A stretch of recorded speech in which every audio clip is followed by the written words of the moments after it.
আসসালামু আলাইকুম। কেমন আছেন সবাই? আশা করি ভালো আছেন। আমিও আলহামদুলিল্লাহ ভালো আছি।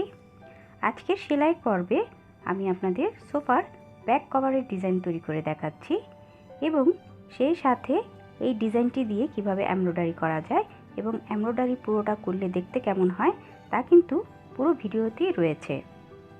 তাই আশা করছি পুরো ভিডিওটি মনোযোগ সহকারে দেখবেন এবং তাহলে কিন্তু পুরো বিষয়বস্তুটি বুঝতে পারবেন।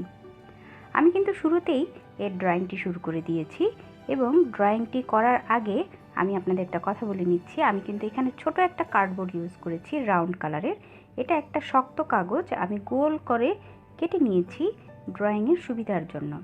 আপনারাও কিন্তু এই ড্রয়িংটি করার সময় একটা ছোট শক্ত কাগজ গোল করে কেটে নিতে পারেন, তাহলে কিন্তু আপনাদের ড্রয়িং করতে অনেক সুবিধা হবে। এই ছোট কার্ডবোর্ড দিয়ে আমি পুরো ডিজাইনটি কিভাবে কমপ্লিট করছি তাহলে চলুন তা দেখে নেই। তার আগে একটি কথা বলে নিচ্ছি, যারা আমার চ্যানেলটি নতুন দেখছেন তারা প্লিজ আমার চ্যানেলটি সাবস্ক্রাইব করবেন, আর যারা অলরেডি সাবস্ক্রাইব করেছেন তাদেরকে জানাচ্ছি অসংখ্য অসংখ্য ধন্যবাদ।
একটা সাইড ড্রয়িং করা হয়ে গিয়েছে, আপনারা খেয়াল করেছেন হয়তো আমি কিন্তু পেজের কর্নারে ডিজাইনটি তৈরি করা শুরু করেছি, কারণ ডিজাইনটি কিন্তু ঠিক মানে একটা কোণার টাইপ হবে। তাই আমি কিন্তু খাতাটাও কোণার কর্নার করে নিয়েছি। একটা কোণা যেমন আমি শেষ করেছি ঠিক সেমভাবেই আমি কিন্তু এই পাশেরটিও ডিজাইনটি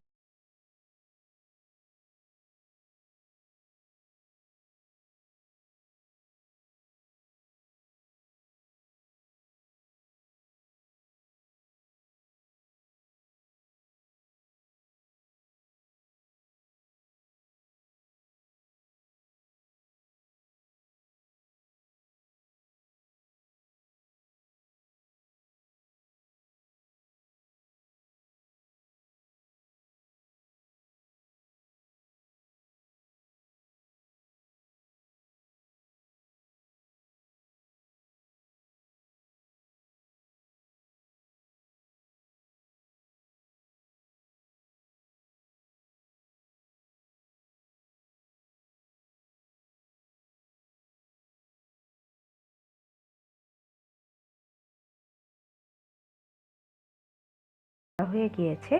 আমি যেভাবে পার্ট বাই পার্ট ড্রয়িংটি করেছি, আপনারা যদি পুরোটা দেখে নেন তাহলে কিন্তু আশা করি আপনারা ড্রয়িংটি বুঝতে পেরেছেন। আর যদি মাঝ থেকে দেখেন তাহলে কিন্তু বুঝতে পারবেন না, বা যদি টেনে টেনে দেখেন তাহলেও কিন্তু বুঝতে পারবেন না।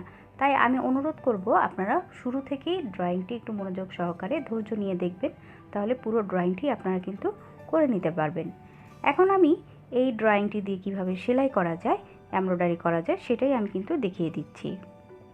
আমি খুব অল্প করে একটু কাপড়ে এঁকে নিয়েছি, আলাদা একটি কাপড়ে। এখন শুরুতে আমি এর ডালপালা যে আছে, এই পাতা এবং ডাল, সেটা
আমি শুধু মাল্টি কালারের সুতো দিয়েছি। আমি এখানে কিন্তু বিভিন্ন রকমের সুতো নিয়েছি, কারণ মাল্টি কালারের সুতো চুজ করতে গেলে অনেক সময় দেখা যায় একই রকম সুতোর মধ্যে কিন্তু কালারফুল সুতো পাওয়া যায় না। তাই আপনারাও যখন সুতা চয়েস করবেন তখন কিন্তু একটু কালারফুল মাল্টি কালারের সুতোটাই চয়েস করবেন। আমি যেভাবে সেলাই দেখিয়ে দিয়েছি, যতটুকুই দেখিয়ে দিয়েছি, আশা করি আপনারা ততটুকু সেলাইয়ের মধ্যেই কিন্তু পুরো ডিজাইনটি সেলাই করে নিতে পারবেন। তারপরেও যদি কোনো রকমের প্রশ্ন থেকে থাকে তাহলে আমাকে কিন্তু কমেন্ট সেকশনে জানাতে পারেন। এছাড়াও আমার কাজগুলো আপনাদের কেমন লাগে আপনারা কিন্তু আমাকে কমেন্ট সেকশনে জানাবেন, কারণ আপনাদের একটা সাপোর্ট কিন্তু আমাকে সামনের দিকে কাজ এগিয়ে নিয়ে যাওয়ার অনুপ্রেরণা তৈরি করে। মোটামুটি আমার এই ফুলটাও করা হয়ে গিয়েছে। আমি যতটুকু করেছি ততটুকুতেই আশা করি আপনারা খুব ভালোভাবে সেলাইটি বুঝতে পেরেছেন এবং ড্রয়িংটিও বুঝতে পেরেছেন। এখন চলুন পুরো এই সেলাইটি দিয়ে একটা ব্যাক কভার তৈরি করলে দেখতে কেমন হয় সেটা দেখি।